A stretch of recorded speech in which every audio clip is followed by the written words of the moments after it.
আসসালামু আলাইকুম এভরিওয়ান, আশা করি আপনারা সবাই অনেক অনেক ভালো আছেন। আজকে আমি আপনাদের সাথে 1.5 পাউন্ডের একটা চকলেট কেকের ডেকোরেশন শেয়ার করব।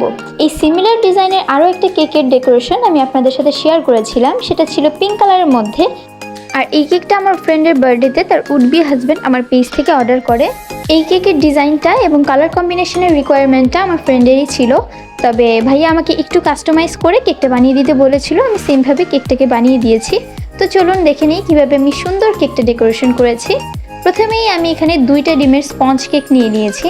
হ্যাঁ, আজকের কেকটা আমি 2টা ডিম দিয়ে বানাচ্ছি, তবে এই কেকটার ওয়েট প্রায় 1.5 পাউন্ডের মতো হয়ে গিয়েছিল। যাই হোক, কেকটাকে 3টা ভাগে ভাগ করে কেটে নেওয়ার পর আমি কেকের বোর্ডের উপর ক্রিম লাগিয়ে কেকের ফার্স্ট লেয়ারটা বসিয়ে দিয়েছি। এরপর সুগার সিরাপ দিয়ে আমি এখানে হুইপ ক্রিম দিয়ে দিচ্ছি।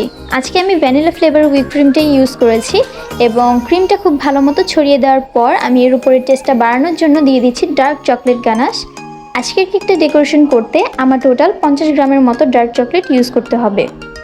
জাস্ট আপনারা 50 গ্রাম ডার্ক চকলেটের সাথে 50 গ্রাম হুইপ ক্রিম এবং 1 টেবিল চামচের মতো আনসল্টেড বাটার খুব ভালো মতো ডাবল বয়লার প্রসেসে কিংবা মাইক্রো ওভেনে 30 সেকেন্ডের জন্য মেল্ট করে নেবেন।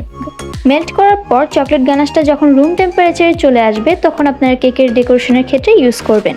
গরম অবস্থায় ইউজ করতে যাবেন না, তাহলে কিন্তু ক্রিমটা গলে যাবে। তো আপনারা কিন্তু স্ক্রিনে দেখতেই পেয়েছেন আমি কেকটাকে ঠিক কিভাবে ডেকোরেশন করেছি। এখন আমি কেকটাকে ফাইনালি ক্রাম কোটিং দিয়ে আধা ঘন্টার জন্য ফ্রিজে রেখে দিয়েছিলাম। এরপর আমি পাইপিং ব্যাগের ভিতরে ভ্যানিলা ক্রিম ভরে নিয়েছিলাম এবং কেকটাকে খুব ভালো মতো ফিনিশিং করে নিচ্ছি। প্রথমে আপনারা পাইপিং ব্যাগে ক্রিম ভরে নিয়ে প্রথমে কেকের গায়ে খুব ভালো মতো ক্রিমটা লাগিয়ে নেবেন। এরপর আপনারা স্ক্র্যাপার দিয়ে কেকের ফিনিশিং টানবেন। আমি এক এক সময় এক একটা ব্যবহার করি, কিছু কিছু সময় আমি ভিজিটিং কার্ড ইউজ করি, আবার কিছু কিছু সময় আমি প্যালেট নাইফ দিয়ে কেকের ফিনিশিংটা আনি। তো কেকের নিচের অংশে আমি হুইপ ক্রিমের সাথে স্ট্রবেরি রেড কালার মিক্স করে নিয়েছিলাম, সেটাকেও একইভাবে প্যালেট নাইফের সাহায্যে কেকের গায়ে লাগিয়ে আমি স্ক্র্যাপার দিয়ে ফিনিশিং টেনেছি। এরপর আমি কেকের অর্ধেকটা অংশ জুড়ে ডার্ক চকলেট গানাশ দিয়ে ড্রিপিং ডিজাইনটা করে দিচ্ছি। আর হ্যাঁ, কেকটাকে আমি যখন রেড ক্রিম দিয়ে খুব ভালো মতো ফিনিশিং টেনেছিলাম, তারপর আমি 10 মিনিটের জন্য ডিপ ফ্রিজে রেখেছিলাম কেকটা। তাই কেকের উপরে যে চকলেট গানাশের ড্রিপিংটা করেছি সেটা খুব একটা ভালো হয়নি, কারণ কেকটা ঠান্ডা ছিল এবং চকলেট গানাশটা দেওয়ার পরপরই চকলেট গানাশটা জমে যাচ্ছিল। বাদবাকি যে ফাঁকা অংশটা আছে তার মধ্যে আমি হোয়াইট চকলেট গ্রেট করে খুব ভালো মতো ছড়িয়ে দিচ্ছি। আমি ব্লুবেল ব্র্যান্ডেড হোয়াইট চকলেটটা ইউজ করেছি। আপনারা যদি আরও ছোট ছোট টুকরো করে গ্রেট করতে চান সেক্ষেত্রে আপনারা গ্রেটার ইউজ করতে পারেন।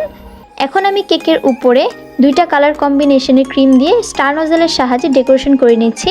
আপনারা অবশ্যই রেড কালারটা আনতে হলে স্ট্রবেরি রেড কালারটা ইউজ করবেন, রেডম্যান ব্র্যান্ডের। উপরে ফ্লাওয়ারটা তৈরি করতে আমি কোন নজেল ইউজ করেছি সেটা আমি একটা ছবি স্ক্রিনে দিয়ে দিয়েছি। হোয়াইট চকলেটের উপরে আমি কিছুটা সুগার বল দিয়ে দিচ্ছি, এগুলো রেইনবো সুগার বল। ফ্লাওয়ারের উপরে গোল্ডেন লিফ পেপারও দিয়ে দিলাম, এই গোল্ডেন লিফ পেপারগুলো কিন্তু খাওয়া যাবে।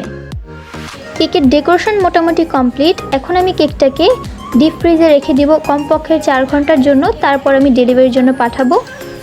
তো কেকটা কেমন হয়েছে অবশ্যই আমাকে জানাবেন। রেসিপির প্রয়োজন হলে সেটা আমাকে অবশ্যই কমেন্ট সেকশনে জানাবেন, ইনশাল্লাহ আমি আপলোড দেওয়ার চেষ্টা করব।